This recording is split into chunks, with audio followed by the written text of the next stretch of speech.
สบายดีพี่น้องทุกคนเด้อมื้อนี้บอกข่าวมีข่าวด่วนมารายงานมื้อนี้เกิดเหตุไฟไหม้ห้านข้าวเปียกดังอยู่โพนเค็งเด้อเนาะเดี๋ยวบอกคำพาไปหาบชมเลยพี่น้องติดตามนำกันสบายดีพี่น้องไปสุขคนนะพบกับซ่องบอกคำพาเที่ยวจาโน่เซนเก่าเซนเคยมื้อนี้ที่เวียงจันทน์เนาะเป็นวันที่25วันพุธนะพี่น้องวันพุธที่25เดือน6ปี2025นะพี่น้องโอ้ยเบากลับไปกลับมาเนาะ ฝนตกพี่น้องเลยเวียงจันทน์มื้อนี้หลังจากที่ไปลุยถ่ายคลิปอยู่ไซสมบูรณ์เนาะไปที่เมืองรองแจ้งเนาะไปที่เขื่อนน้ำเงิม2ปัจจุบันนี้บอกครับก็อยู่เวียงจันทน์ได้เด้อเนาะแต่ว่าคลิปไซสมบูรณ์กันยังอัปเดตให้เบิ่งคือเก่านะพี่น้องยังเหลือ 2-3 EP นี่แหละยอดวิวดีแฮง ก็เลยมาถ่ายคลิปเวียงจันทน์ก่อนเนาะตัวนี้มันเส้นทางโพนสะอาดเลยพี่น้องเด้อเนาะโพนสะอาดไปโพนเค็งผู้ดิเมื่อกี้นี้มีข่าวไฟไหม้แถวโพนเค็งว่าซั่นเนาะบอกคำจะพาไปอัปเดตว่าไหม้อีหยังเนาะตอนนี้เวลาประมาณ 10 โมงตรงพี่น้องเลยเป็นเช้าของวันที่25เดือน6ปี2025เนาะฝนตกไปปล่อยแต่เช้าพุ่นแหละช่วงนี้น้ำฟ้าน้ำฝนก็สิดีแน่เนาะช่วงนี้นะผู้ใดปลูกให้ปลูกหญ้าเฮ็ดนาเฮ็ดข้าวก็คือสิดีใจนะพี่น้องแต่ผู้ใดสิไปการเฮ็ดเวียกขี่รถจักรนะต่างๆนี่ก็สิเปียกปอนไปได้เดี๋ยวเบิ่งสภาพจุดอัคคีภัยเกิดขึ้นนะพี่น้องอยู่ใกล้ๆนะสิฮอดละบอกคำทายเป็นซิมเปิลให้เบิ่งเนาะ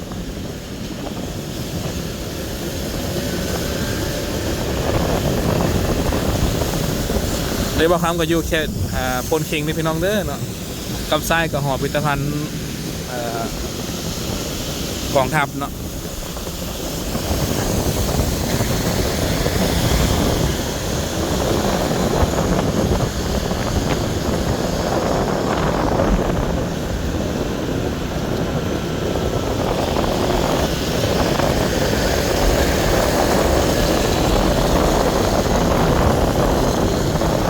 รถดับเพลิงกำลังจอดข้างหน้าอยู่พี่น้องหลายคันอยู่เลย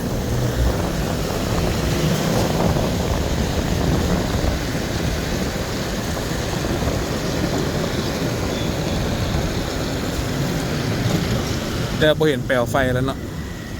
น่าจะควบคุมได้แล้วพาเบิ่งวิธีการทับมือแล้วก็สภาพความเสียหายเบื้องต้นอยู่ที่โพนเค็งเนาะ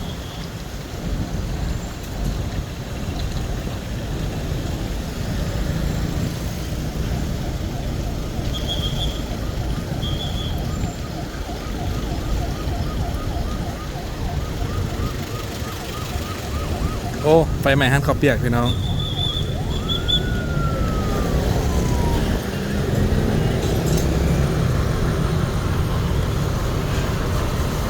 รถดับเพลิงประมาณ5 คันเนาะ4-5 คันหุ่มกันมาเยอะนี่ของปกสเนี่ยเนาะของมูลนิธิจีนนะห้านข้าวเปียกเจ๊ไข่มุกคิวขนาดพี่น้องโซนนี้เนาะ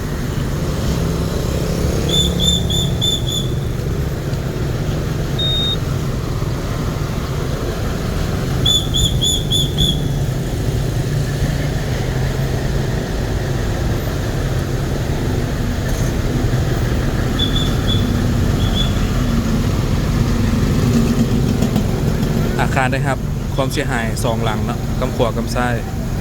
เพิ่นต้นเพลิงมาจากห้านขายข้าวเปียกเจ๊ไข่มุกนะพี่น้องเวียนเทียนฟรายเซอร์วิสหน่วย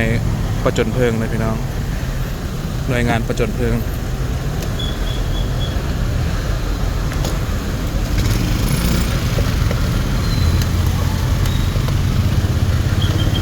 การสัญจรก็เปิดปกติเนาะ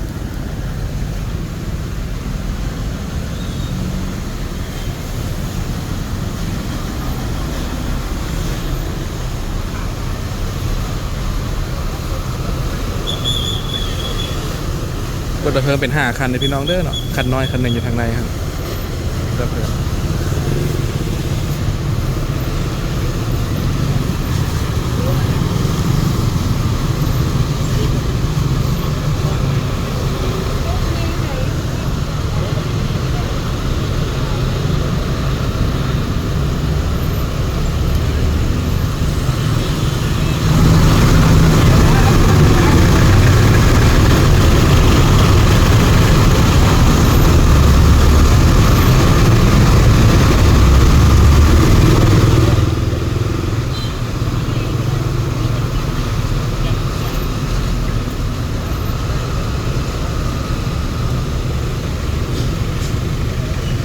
รถดับเพลิงจาก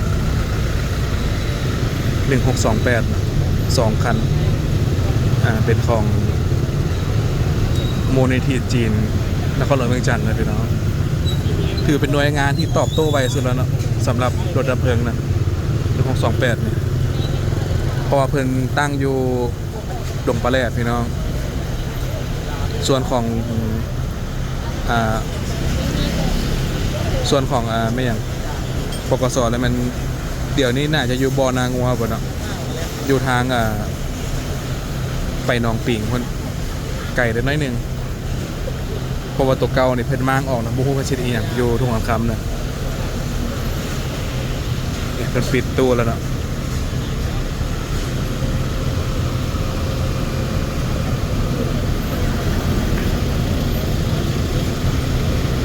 กำไส้นี่แม่นรถ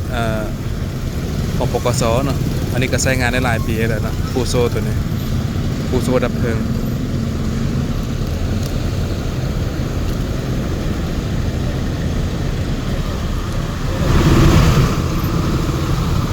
ไม่2 หลังเลยพี่น้องเด้อเนาะ2 หลังจะเป็น3 ห้องเนาะห้องซ้ายตัวเจ๊กเครื่องมุกจะเป็นห้องน้อยเนาะรถติดแฮง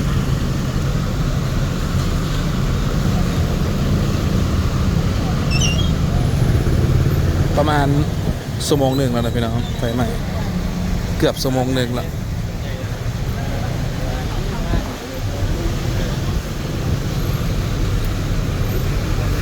นี่ก็เป็นฮานโบมาร์ทเนาะ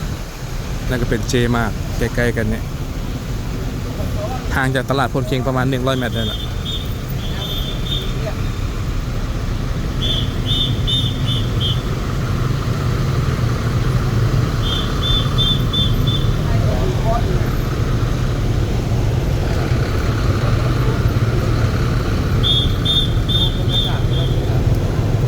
เป็นบริอัดทางตัวนี้เนาะการอัดทางตัวนี้ก็สิปฏิบัติงานง่ายขึ้น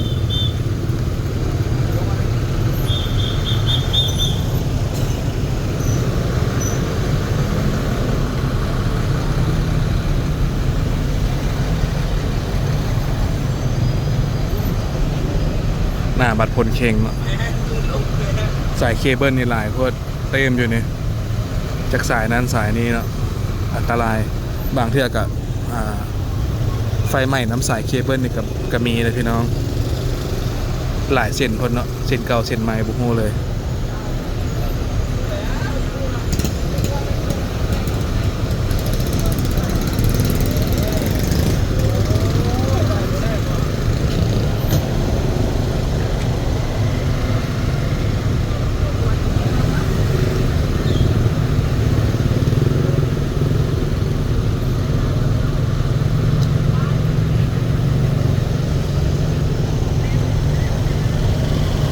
ฝนตกเนาะแต่ว่าไฟใหม่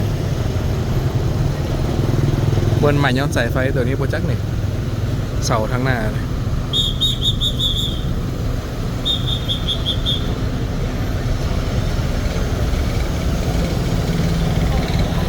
เนี่ยเขากระซีบอกได้ยังนะ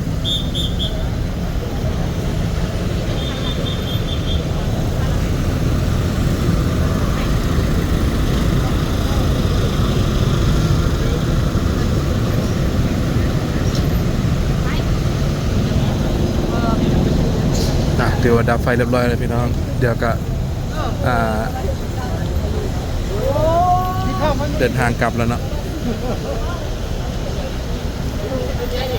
สรุปอีกข้อหนึ่งเนาะมื้อนี้แม่นวันที่25เดือน6ปี2025เวลาประมาณ 10 โมงเนาะเหตุไฟไหม้อยู่ที่ห้างข้าวเปียกเจไข่มุกสาขาพลเค็งเนาะเพิ่นก็ยังฉีดน้ำเลี้ยงบ่ให้ไฟมีประกายไฟอย่างพี่น้องเนาะเพื่อความชัวร์อยู่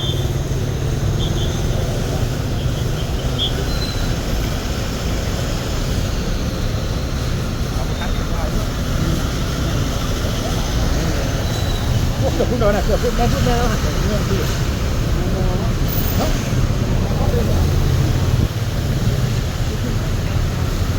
เดินทางกลับนะพี่น้องฝากกดไลค์กดติดตามกด Subscribe ด้วยเนาะแล้วก็ไปเบิ่งคลิปใช้สมบูรณ์น้ำกันใช้สมบูรณ์นี่คนไทยหน่อยเด้อพี่น้องเด้อผู้ใดอยากเห็นก็เมืองประวัติศาสตร์ลวงรองแจ้งเมืองอนุวงศ์เนาะเซิร์ชไปกดติดตามรับชมน้ำกันเนาะที่นี่บ้านพลเค็งนครหลวงเวียงจันทร์ขอขอบใจที่ติดตามรับชมเนาะบันทึกเหตุการณ์ไว้ที่เวียงจันทร์เฮาเนาะ